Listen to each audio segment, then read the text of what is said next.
Vu la réalité à laquelle on est confronté tous les jours, c'est impossible de rester absolument droit.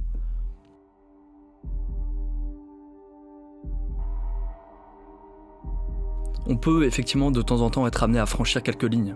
Il faut savoir garder une certaine morale, une certaine dignité dans ce qu'on fait. C'est ça aussi un mec à un vrai sens policier. Surtout la ville dans laquelle je travaille, un petit supermarché de la drogue au port de Paris. Très très régulièrement, tu vas être amené à interpeller des gamins de 14-15 ans qui ont entre 3 et 6 000 euros cachés dans le slip. Cet argent, tu le trouves dans les compteurs électriques des parties communes des HLM, tu le trouves dans les poubelles, tu le trouves parfois dans les bouches d'égout. Il y a de la thune qui circule en permanence. Très très compliqué de garder la tête froide.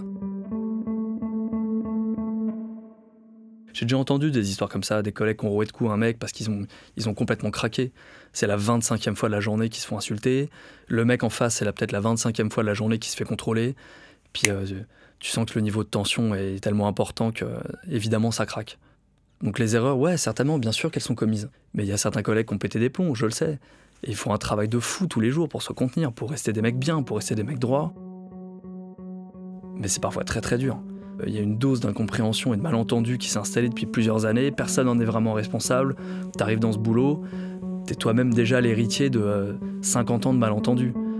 Tu portes l'uniforme, tu mets déjà ça sur tes épaules, et toi tu vas être confronté à ça, toi t'as l'impression que tu viens d'arriver, que t'as tout à prouver, que t'es un mec bien, tu comprendrais pas pourquoi le mec t'en voudrait, mais il t'en voudra par définition.